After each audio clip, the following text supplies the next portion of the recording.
Okay, let's unpack this. X from 2022. It's quite a film. Imagine dropping into the 1970s adult film scene, all gritty and ambitious, but then it slams right into slasher horror. Yeah, it really does. And somehow, underneath all that, it's digging into these big themes like aging, ambition, how society judges people. It's way more than just scares. Absolutely. It's been called a modern classic, and I think for good reason. Today, we're going to really pull back the curtain on that ending, Yeah. Explore the symbolism, figure out why it hit such a nerve. We've looked at quite a bit, analyses, fan discussion. Right. Sifted through a lot to get to the core of it. And trust us, the final moments, they're not just your standard horror payoff. You might have some real aha moments here. Could change how you see the film, maybe even the genre a bit. Definitely. So let's set the stage. We're in rural Texas, 1979. A young film crew. There's Wayne, the producer, Maxine, the star everyone's pinning hopes on. Ambitious bunch. Totally. They want to make an artistic adult film. They rent this secluded cabin from an older couple, Howard and Pearl. Seems okay at first, maybe a bit odd, reclusive. But yeah, that falls apart fast. They turn out to be, well, pretty brutal killers. It has that immediate hillbilly horror vibe, doesn't it? Kind of like the original Texas Chainsaw. That's exactly it. The film is smart. It sets up those familiar things, the van, the isolated setting, certain shots. It knows you're thinking Texas Chainsaw. Right. But then almost immediately, it starts messing with those expectations. It doesn't just copy, it kind of subverts the whole thing. And here's where it gets really fascinating for me. Mm-hmm. The link it draws between horror and, well, porn, both kind of seen as low art back then, right, on the fringes. But the film shows this moment. Characters like RJ wanting to make it cinema. Real ambition there. Yeah, and that raises a really interesting point, What happens when these genres that were kept pretty separate start aiming for similar artistic goals? X uses its film within a film to comment on all that, how horror and adult films were changing in the 70s.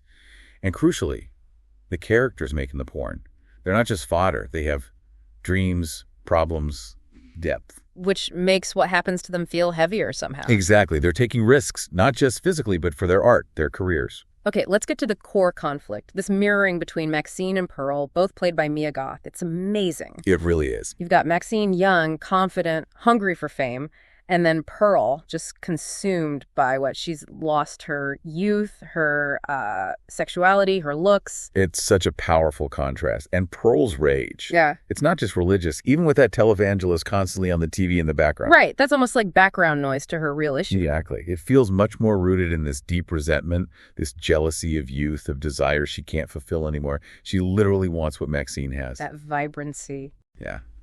And Howard. He's tragic in his own way. He goes along with it, this awful stuff, out of this pristine love for Pearl, trying to make her happy, maybe, or just trapped. It forces you to think about aging and how society, how we view older people and intimacy. The film shows Pearl and Howard being intimate. And it can be uncomfortable viewing for some. Yeah, but that discomfort, the film uses it, right, to make you ask why you feel that way. Why is young sexuality okay, but older sexuality feels off-putting to some? It pokes at our biases. It really does. And you have to wonder how much of Pearl's violence is just regret, anger about the life she didn't live or feels is over. She talks about her glory years. Right, before the war. She desperately wants to go back to being young and beautiful. So the killing, it's like an act of spite against time itself projected onto these young people. Wow. Okay, so moving towards the end.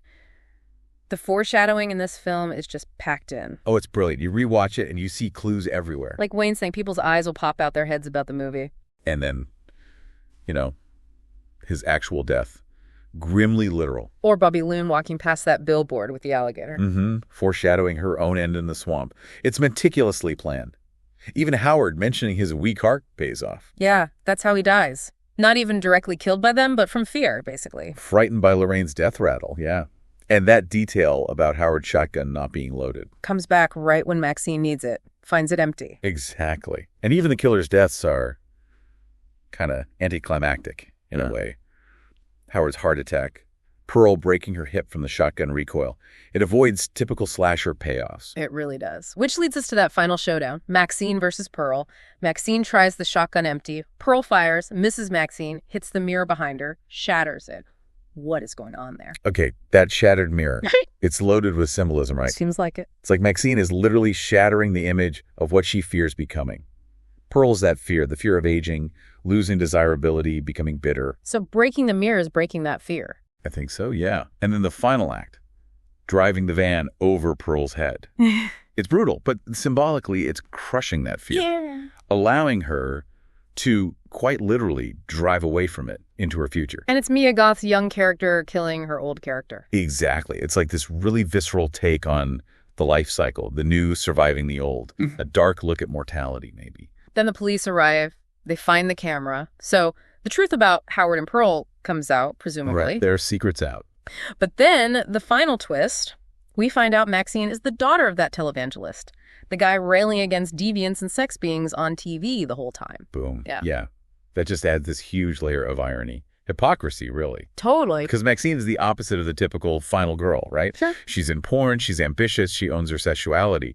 She's not the pure one who usually survives slashers. And yet she does. Exactly. It flips the whole slasher morality thing. Mm. Suggests that maybe change, ambition, embracing who you are, that's what triumphs here over convention, over repression. It's a pretty bold statement. It really is. About desire, rejecting judgment, all the things Pearl couldn't handle. So, yeah, X's, it's a lot more than just chainsaws and cabins. It's this really layered look at ambition, getting older, sex, judgment. Meticulously crafted, yeah. Yeah. Challenges you to look past the surface gore. And it's just part one, really. There's the prequel, Pearl, showing her backstory. Which is a whole different kind of unsettling. In the sequel coming, Maxine, following Maxine's journey. So it's building this whole connected universe around these themes. A unique horror trilogy, for sure. So as you think about X's ending, here's something to chew on. What fears do you have? Maybe about aging, or dreams you haven't chased, or being judged.